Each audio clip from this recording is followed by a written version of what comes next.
Terus kemudian ini yang sering cedera itu memang persendian, ligamen, tendon, dan otot. Dan kemudian nanti kita yang kemarin kita bahas tentang ACL, itu persendian lutut, kemudian kita bahas nanti tentang low back pain, itu juga persendian di vertebra, terus nanti ada frozen shoulder, itu persendian di bahu, terus kemudian ada kemarin CTS, untuk di wrist atau perencanaan tangan, terus kemudian ada nanti kita bahas tentang golfers elbow, tennis elbow, itu di siku, terus kemudian sprain ankle, ya itu juga di bagian ankle, ada nanti di hipnya, itu bermasalah pada persendian di hip. Nah ini semuanya memiliki resiko cedera itu sama, permasalahan joint instability juga sama, sehingga nanti kita akan melihat bagaimana proses terjadinya penurunan dari atau terjadinya joint instability diakibatkan karena beberapa faktor. Nah, ini cedera atau biasanya kita juga bisa kesalahan dari keseharian kita. Jadi kita melakukan aktivitas sehari-hari itu juga memiliki peran penting untuk resiko cedera baik pada neuro maupun muskuloskeletal.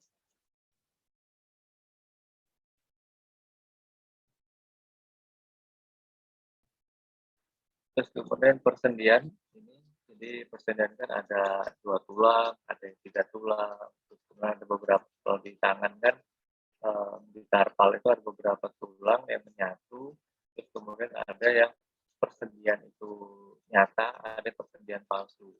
Kalau persendian palsu itu seperti di tibia fibula, itu persendian palsu karena mereka ada sambungan tapi itu tidak bisa bergerak. Nah ini yang akan menyatukan dengan atau jadi talo fibular joint. Ya, jadi yang terus kemudian pergerakannya itu bisa terjadi atau tidak ada. Nah itu nanti diakibatkan oleh instability. Nah instability ini ada mekanik, ada yang fungsional. Jadi instability itu pertama joint instability. Sebenarnya joint instability sama instabilitas sendi itu sama. Kalau stabil berarti dia seimbang. Tapi kalau instabil berarti dia tidak seimbang. Jadi joint instability ini akan berpengaruh. Terus kemudian yang membuat terjadinya joint instability itu ada 2 faktor, ada yang mekanik maupun yang fungsional. Kalau yang mekanik ini karena memang terjadi defisit struktural, antara lain terjadi degenerasi artikular dan terkadang perlu ditindak ada tindakan bedah untuk penanganannya. Misalnya kalau pada yang mekanik ini terjadi jatuh, terus kemudian terjadi sprain ankle, nah kemudian terjadilah robek atau putus pada ligamen penyanggah pada sendi tersebut, sehingga kemudian kalau dibiarkan saja memang sebenarnya tidak, kalau bukan yang aktivitasnya berat, misalnya seperti atlet itu nggak harus dioperasi, nggak apa-apa, seperti sprain ankle yang putus pada ligamennya. Tapi terkadang nanti tiba-tiba kakinya itu seperti kayak lepas. Nanti kalau dibiarkan akan terjadi degeneratif, terus kemudian akan membuat terjadinya masalah yaitu osteoartritis karena ligamennya itu penyanggah atau pemegang dari sendi itu tidak bisa memegang perannya secara maksimal, terus kemudian dia bergerak, jadi persendiannya akan bergerak terus-menerus, kemudian terjadi gesekan sehingga akan membuat mudah terjadi osteoartritis. Terus kemudian ada joint stability fungsional. Jadi ini biasanya insuefisiensi pada proprioseptif. kontrol neuromuskuler, kontrol postural, dan penurunan kekuatan otot. Jadi pada persendian itu ada saraf atau ya namanya saraf sensoris, yaitu nanti banyak mengandung proprioceptif. Nah, ada saraf sensoris itu atau yang lebih kita mudah sebutnya itu nanti proprioceptif, itulah yang nanti akan memberikan atau mengenalkan tubuh, jadi mengenalkan tubuh kondisi persendian itu dalam kondisi bagus atau tidak. Nah, kemudian ketika proprioceptifnya bermasalah, maka tubuh akan lupa. Jadi dia bingung untuk mendeteksi kondisi persendiannya. Baik itu tubuh kita akan bingung. Ini persendian saya stabil atau tidak.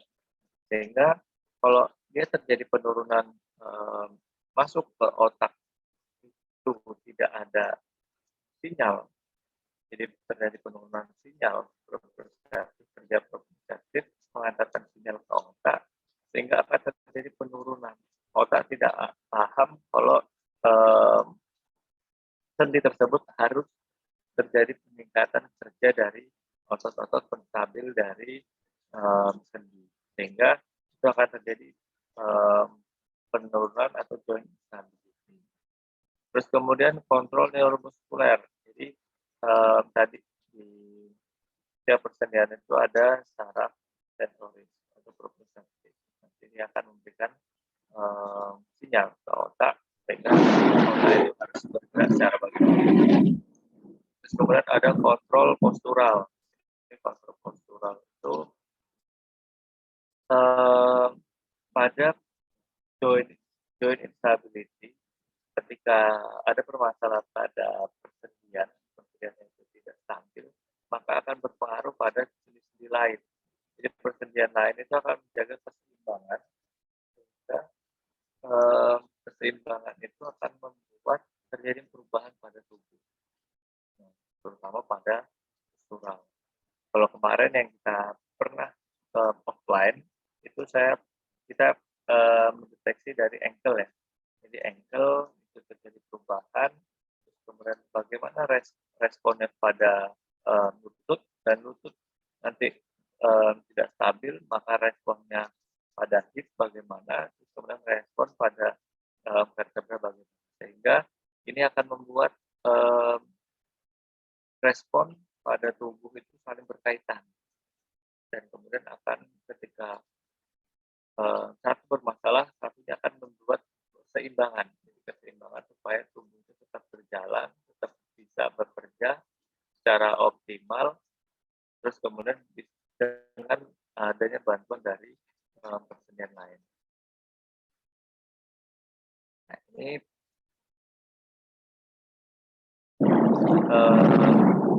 jadi di persendian itu ada stabilisator pasif. Jadi stabilisator pasif, ada stabilisator aktif. Kalau stabilisator pasif itu yaitu seperti tulang, ligamen, diskus, meniskus, itu yang stabilisator pasif. Kalau stabilisator aktif yaitu hanya pada otot. Jadi otot itu yang menggerakkan pada persendian, bukan ligamen, bukan tendon, tapi otot itulah yang membuat sendi itu bergerak. Ketika sendi itu tidak stabil, maka kita bisa berpikir bisa permasalahannya karena ligamennya, bisa karena pada tendonnya, bisa karena proprioceptifnya, bisa juga karena terjadi penurunan kekuatan otot penstabil pada persendian tersebut. Sehingga banyak nanti kita bisa mencek, jadi kita cek, kita assessment bagaimana prosesnya, terus kemudian bagaimana kita bisa, oh ternyata ini joint instability-nya dikarenakan adanya ligamennya bermasalah. Kalau dia pernah terjadi sprain, ya terjadi sprain karena gini, ketika ligamen tendon itu terjadi kerobekan atau terjadi penguluran, jadi terjadi cedera, itu tidak bisa kembali lagi karena pada ligamen dan tendon tidak ada efek recoil. Jadi efek recoil itu balik, jadi elastis.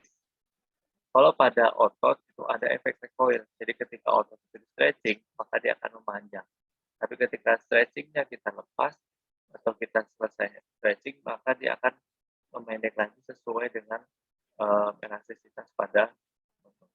Tapi kalau pada ligamen, ketika kita sudah pernah menarik atau pernah terjadi cedera, sudah terulur pada ligamen maupun tendonnya, maka dia tidak punya efek recoil, jadi tidak punya efek memendek lagi, sehingga untuk injury atau cedera berulang akan semakin besar.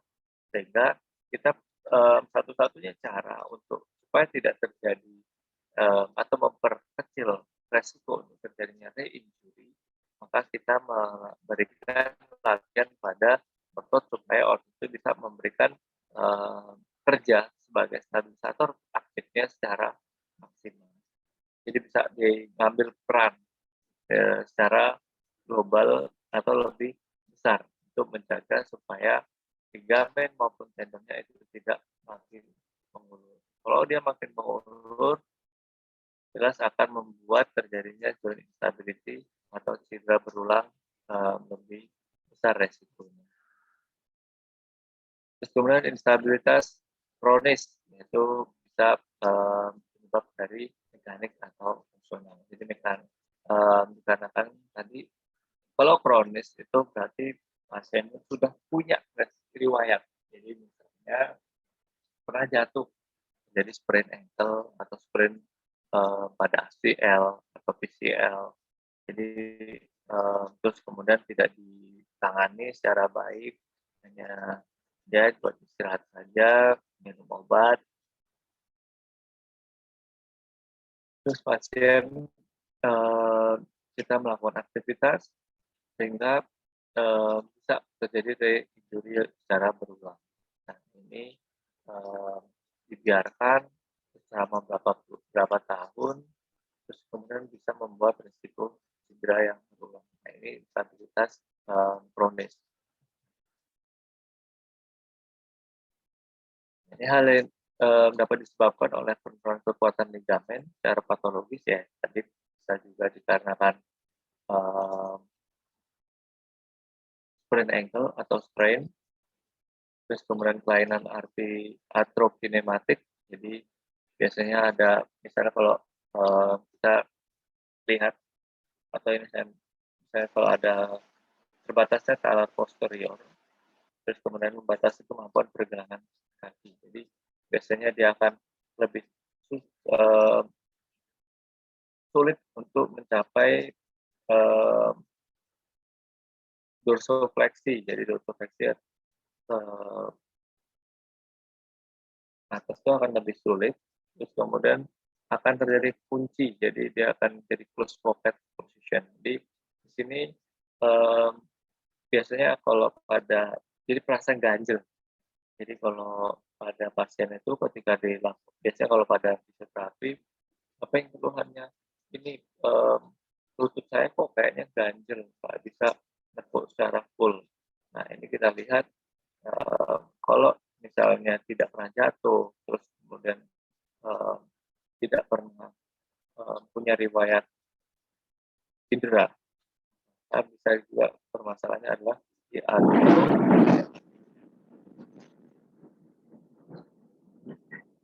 kemudian ada inflamasi sinovial, jadi biasanya ini perubahan-perubahan degeneratif. Jadi kalau pernah cedera, terus kemudian dibiarkan, kita di sprain ankle terjadi robek atau putus, terus kemudian dibiarkan, itu akan terjadi gesekan pada persendian, terus kemudian akan membuat cairan sinovial aktif, sehingga akan membuat terjadinya osteoartritis. Kemudian stabil itu terutama pada persendian pergelangan kaki ya, itu akan membuat giving away yang berulang. Jadi memang gimana ya, ketika web joint instability pada pergelangan kaki itu harus selesai. Jadi permasalahannya harus diselesaikan. Kalau enggak, biasanya memang mengganggu akan sampai ke vertebra. Jadi bisa membuat terjadinya skoliosis, sakit pinggang, vertikal, para masalah. Jadi banyak sekali. Nah ini persendiannya secara fungsional atau efisiensi dari proprioceptif. Jadi tadi pengantar saraf, ya jadi proprioceptif itu merasakan rasa tekan, rasa getar, rasa gerak, rasa sikap, rasa diskriminatif. Nah, ketika sel neuron yang ini bertugas dari dendrit neuritnya itu tidak bekerja secara maksimal, maka informasi-informasi tadi itu tidak bisa bekerja, tidak bisa sampai ke otak, dan kemudian otak tidak bisa menyuruh kontraksi dari otot, sehingga akan lebih sulit. Ini persendiannya. Jadi proprioceptif di bagian persendian menjadi terganggu ketika cedera berulang. Jadi yang akan membuat jalan hari nanti kita akan sampai ke ketika kita harus mengaktifkan mekanoreseptor. Jadi mekanoreseptor itu ada di kulit. Jadi ada di kulit yang kemudian juga akan memberikan sinyal atau impuls masuk ke otak, terus kemudian untuk terjadinya untuk meningkatkan kerja dari otot. Jadi otak memberikan, oh ini ternyata tubuh saya ada yang bermasalah. Ketika ada bermasalah, maka otak akan membuat kerja dari ototnya dimaksimalkan, sehingga terus kemudian akan memberikan atau kerja dari ototnya akan lebih maksimal, dimaksimalkan, dan kemudian menjadilah stabilitas aktif, yaitu otot akan lebih bekerja untuk menjaga supaya tidak terjadi instabilitas pada persendian.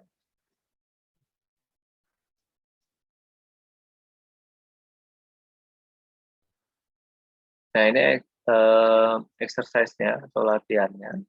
Itu bisa kita memberikan latihan strengthening. Jadi latihan strengthening di sini latihan untuk meningkatkan kekuatan pada otot. Jadi nanti ototnya diharapkan bisa menopang kerja dari persendian yang mereka harus menopang. Jadi harus ditopang secara maksimal. Kadang-kadang ada penurunan dari kekuatan otot. Jadi misalnya pernah jatuh, terus kemudian terjadi bed rest secara total, tidak melakukan aktivitas, kemudian akan terjadi penurunan kekuatan otot atau kinerja dari otot akan menurun secara perlahan karena bed rest tadi.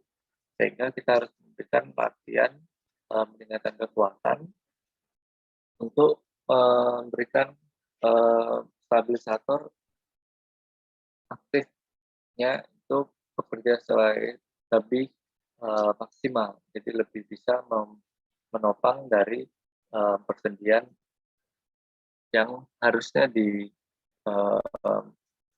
sama otot tersebut.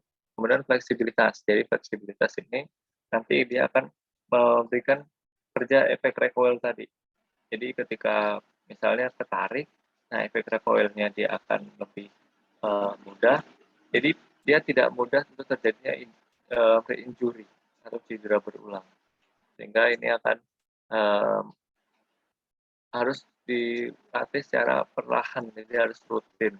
Kemudian endurance, bagaimana otot itu bekerja tanpa dia harus mengalami kelelahan, walaupun dia harus menopang tubuhnya, menopang dari persediaan itu, dia tetap melakukan aktivitas tanpa dia harus mengalami kram.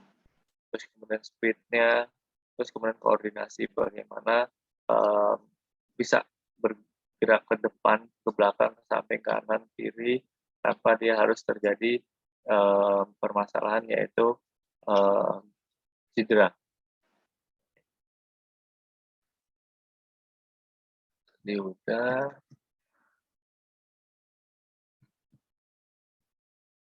Nah, ini beberapa latihannya. Ini latihan kalau yang di atas ini namanya SEBT, Star Excursion Balance Test. Jadi, ini bisa untuk menjaga latihan keseimbangan. Besok kita latih, kita coba pas offline, terus kemudian ini ada, sebenarnya bola, dia bentuknya lingkaran, terus bawahnya itu ada oval, jadi seperti, setengah setengah lingkaran, setengah bola, ditaruh di bawah, itu untuk melatih keseimbangan. Jadi ada juga one leg, eee, test. Jadi one leg test itu nanti berdiri satu kaki, kemudian, eee, mata terbuka, terus kemudian 30 detik sampai 60 detik, kita coba mata tertutup 1 jam, kemudian kita coba ada perubahan keseimbangan atau tidak. So, itu biasanya untuk mengetes pada, eee, leg atau pada tangan. Pada kaki, sorry. Pada tangan itu biasanya kayak kita mau push up. Nah, ini, biasanya diberikan, rintangan, jadi berdiri, seperti push up itu tangan satu, terus kemudian tangan yang satunya di belakang, sehingga ini dilihat berapa lama bisa menopang, tubuh ketika, eee, dengan posisi seperti itu. Biasanya ada alat juga, alat seperti ini. Ini ada di beberapa rumah sakit, jadi tidak, tidak semua rumah sakit punya.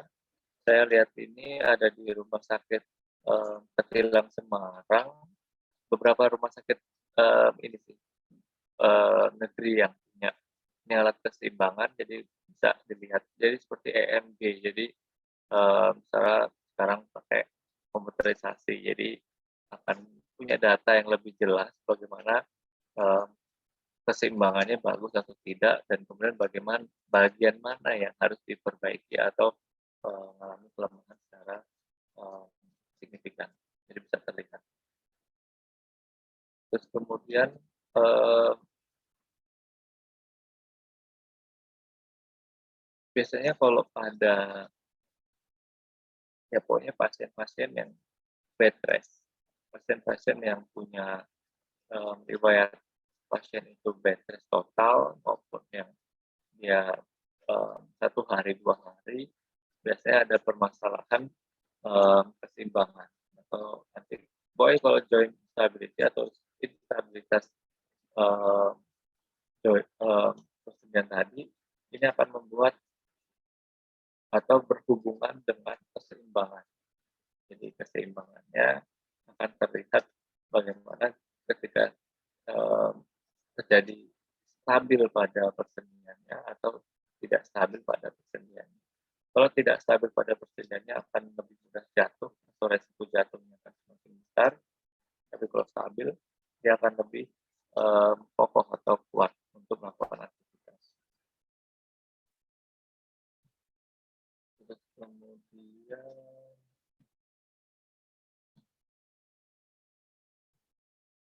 kita masuk ke frozen shoulder, ini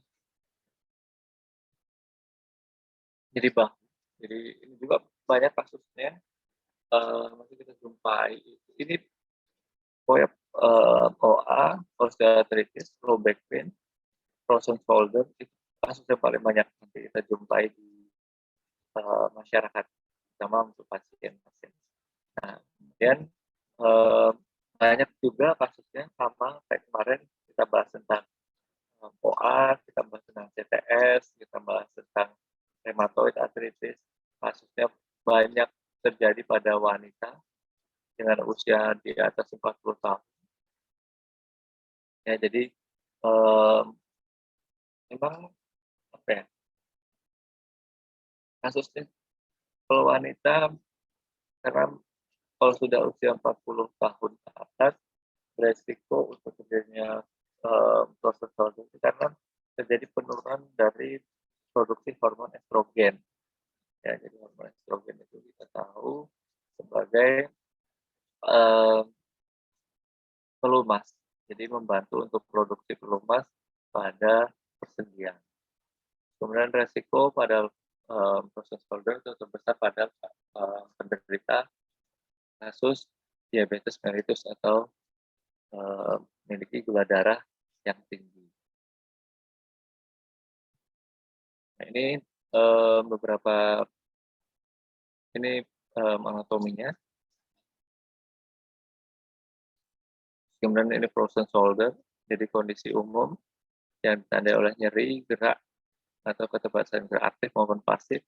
Jadi frozen, jadi dia beku, atau kita biasanya kalau masyarakat takut beku pada bahu, jadi bahu beku. Nah, ini seperti ini. Jadi ini mau digerakkan secara pasif maupun aktif biasa. Nah ini proses shoulder itu ada dua klasifikasi, ada idiopatik sama sekunder. Jadi kalau yang primer atau idiopatik itu lebih banyak pada kasus wanita daripada pria.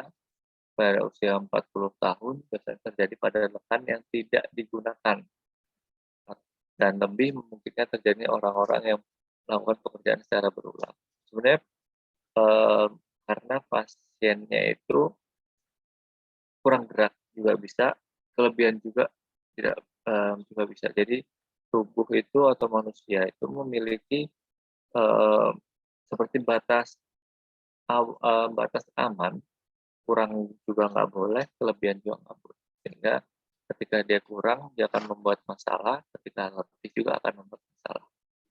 Kemudian kalau sekunder itu biasanya trauma, pernah jatuh, fractur, atau dislokasi atau subluxasi, nah kemudian membuat terjadinya bed rest dan kemudian akan membuat terjadinya kaku pada bahunya karena bahunya jarang digerakkan, kemudian akan ligamen, tendon,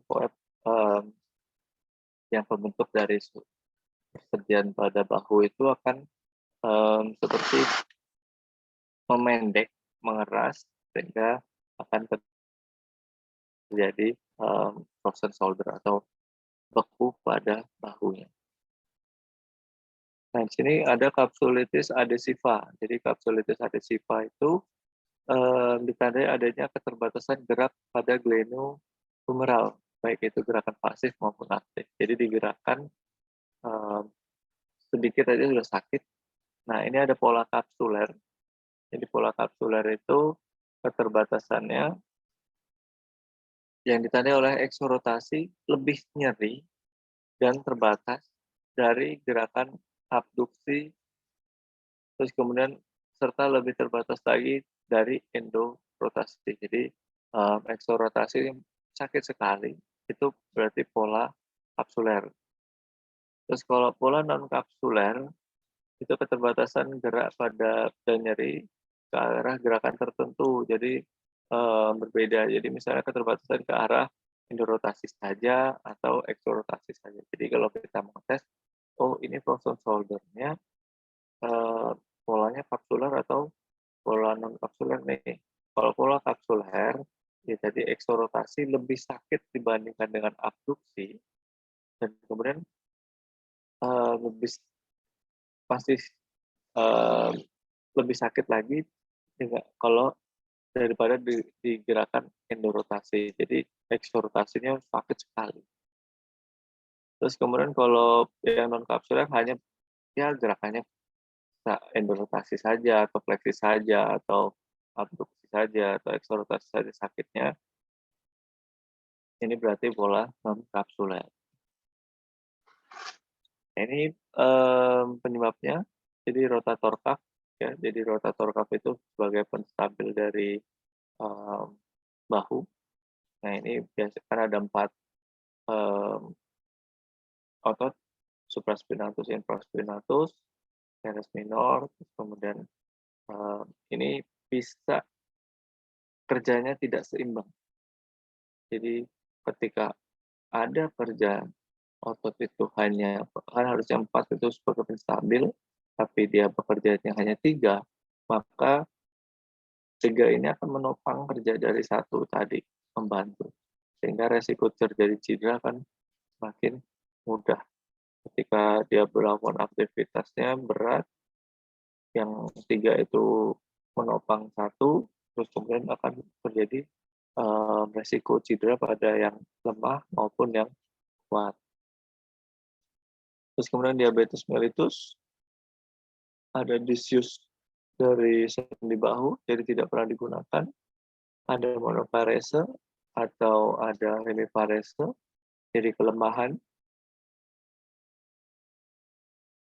pada otot diakibatkan oleh memang sudah tidak ada asupan listrik pada persendian. Terus kemudian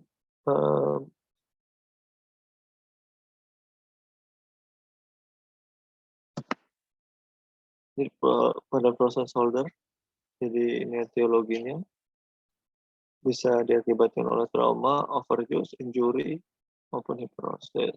Terus kemudian ada hormonal, jadi proses shoulder pada wanita tadi bersamaan dengan datangnya menopause. Jadi karena hormon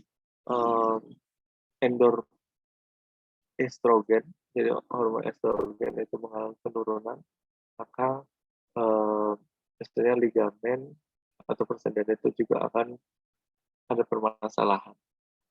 Kalau genetik biasanya ini kasusnya ada turunan, jadi biasanya pada orang tua permasalahannya adalah di atrofi genetiknya. Ada sistem imun, jadi respon autoimun pada jaringan lokal yang mengalami rusak.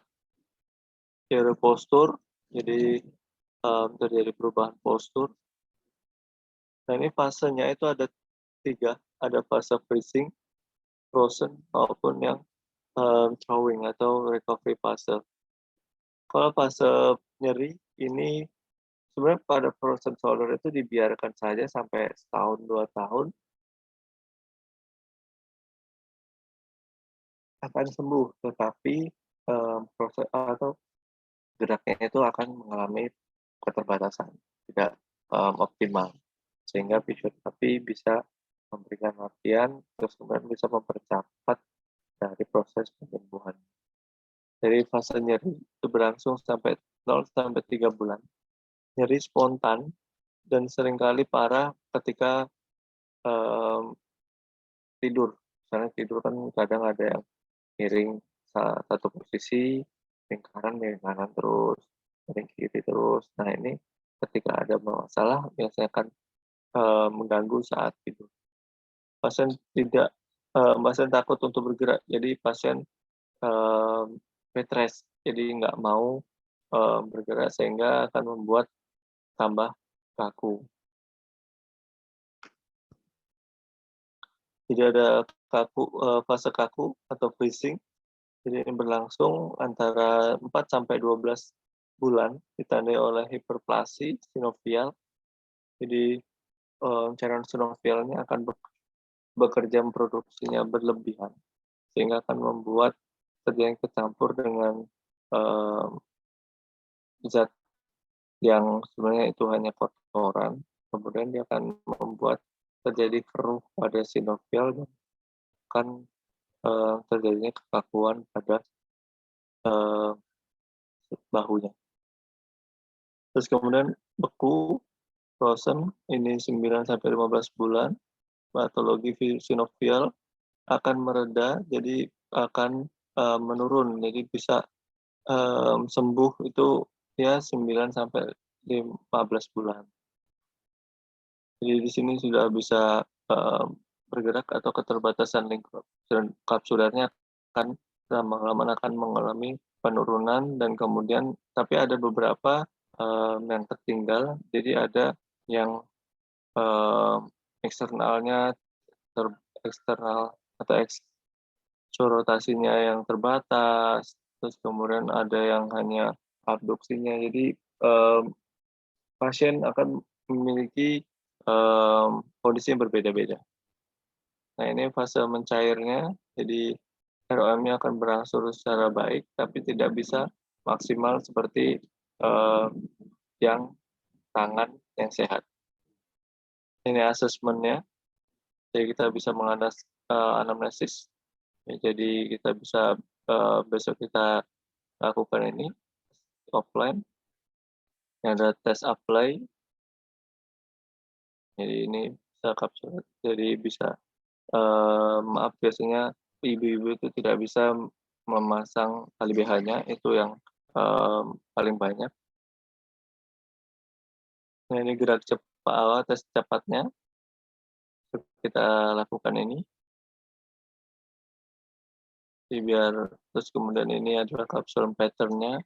Kita bisa lakukan apa latihannya bisa untuk menyelesaikan masalah tersebut. Ini bursitis, jadi nanti ada bursa di bawah tulang atau ini kan ada burs. Nah itu biasanya karena tertekan terus dia akan membuat radang sehingga akan sama sakit, membuat frozen shoulder. Nah ini anamnesisnya.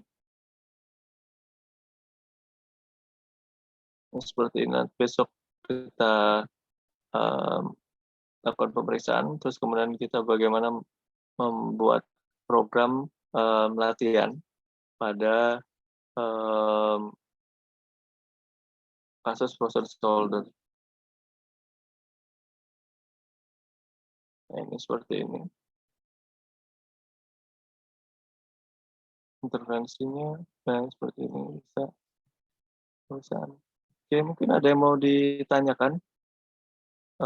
Nanti yang kemarin kan saya ada yang kemarin di teori yang tentang latihan pada fraktur itu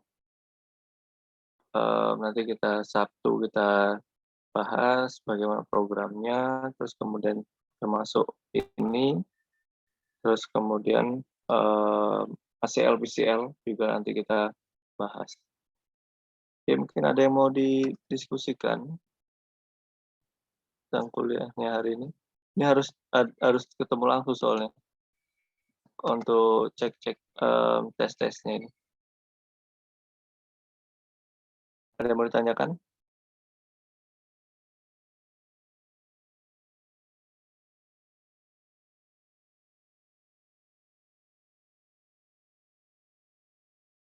Kalau nggak ada yang mau ditanyakan, saya akhiri perkuliahannya.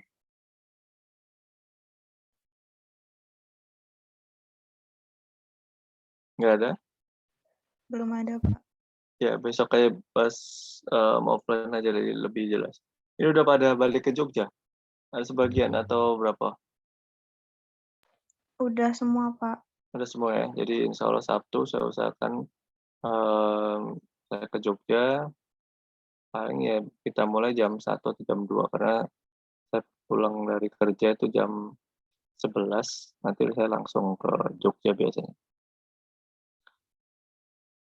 Oke, kalau nggak ada yang mau ditanyakan, terima kasih atas perhatiannya. Wassalamualaikum warahmatullahi wabarakatuh. Waalaikumsalam. Waalaikumsalam warahmatullahi wabarakatuh. Terima kasih, Pak. Terima kasih, Pak.